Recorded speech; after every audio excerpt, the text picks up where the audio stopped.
Imagine a man, let's call him Dismas, not a hero, not a saint. His life was a tangled mess of wrong turns and bad choices. He lived in the shadows, taking what wasn't his.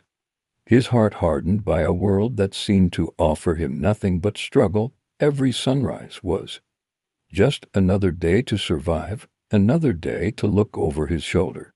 His hands, calloused and rough, knew the feel of stolen coins better than a warm handshake. He was a thief and outcast, a man whose name was whispered with fear and disdain. Now picture this: Dismas and his partner in crime, Justus, have finally been caught. Their luck has run out. The Roman authorities, known for their brutal justice, have sentenced them to the most agonizing end imaginable. As they are led through the jeering crowds, the weight of their fate presses down on them. Justus is defiant, spitting curses at the guards and the onlookers. His heart is a knot of anger and bitterness. He sees only injustice, the cruel hand of fate finally closing around him. But Dismas is different. As he stumbles along the dusty road, every stone sharp beneath his feet, something shifts within him. The noise of the crowd fades into a dull roar. He looks at the faces around him, faces twisted with hatred, faces filled with morbid curiosity.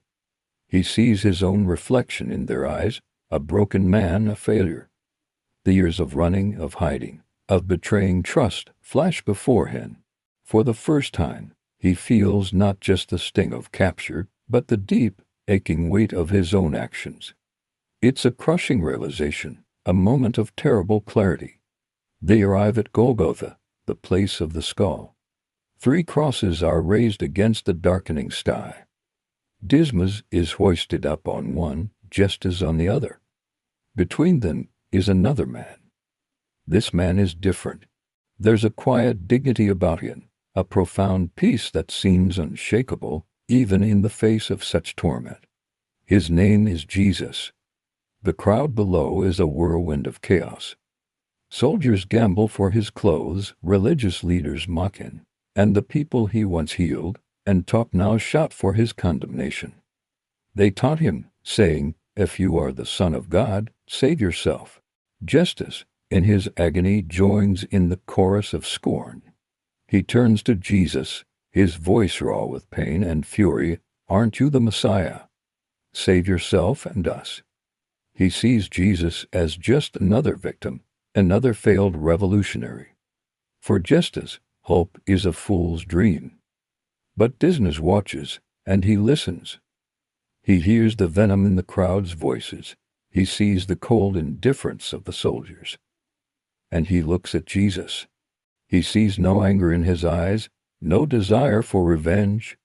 Instead, he hears Jesus whisper a prayer, not for himself, but for the very people who are causing his suffering. "Father, forgive them, for they do not know what they are doing." Those words hit Dismas like a physical blow. Forgiveness for this. It's a concept so foreign, so powerful, it shatters the walls he's built around his heart. In that moment, he understands. This man is not like anyone he has ever known. This is not just an innocent man. This is something more. He sees past the blood and the thorns, and for the first time, he sees true royalty, a king not of this world. A flicker of hope, a tiny, fragile spark ignites within him. It's a desperate gamble, a last-ditch plea from a man with nothing left to lose. He turns his head, the effort sending waves of pain through his body. He looks at Justus and rebukes him. "Don't you fear God, since you are under the same sentence? We are punished justly, for we are getting what our deeds deserve. But this man has done nothing wrong."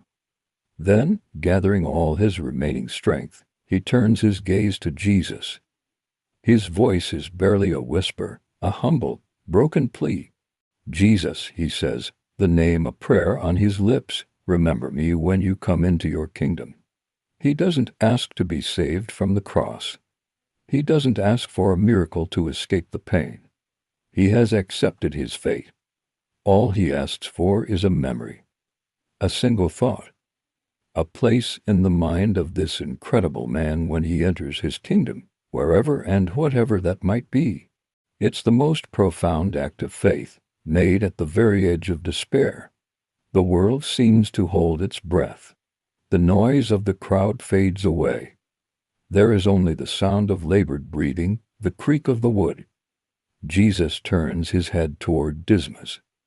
His eyes, full of compassion and a love that defies understanding, meet the thief's. And he speaks words that will echo through eternity. "Truly I tell you," Jesus says, his voice clear and strong despite his own agony, "today you will be with me in paradise. Today, not in some distant future, not after years of penance, today." In that single moment, a lifetime of sin is wiped away. A hardened criminal, a man who deserved nothing but condemnation, is promised everything, paradise. It's a promise of mercy so radical, so unconditional, it's almost impossible to comprehend. For Dismas, the physical pain melts away, replaced by a wave of unimaginable peace. The jeers of the crowd, the sting of his wounds, the shame of his life, it all vanishes. He is seen, he is known, he is forgiven. In his final moments, a man who lived his entire life as a thief steals one last thing: heaven itself. This story isn't just about a man who got lucky at the end. It's a powerful testament to the idea that it's never too late. No matter how far you've fallen, no matter how many wrong turns you've made, there is always a path back. It's about the incredible power of a single moment of genuine repentance, of turning toward the light, even when you're surrounded by darkness. Dismas' story shows us that mercy isn't something we earn through a lifetime of good deeds. It's a gift offered freely and abundantly, even to the most undeserving, right up to the very last breath. It's a reminder that the most profound hope can be found in the most hopeless of places. Thank you for watching. If this story touched you, please like, share, and subscribe for more content like this. We'd love to hear your thoughts in the comments below.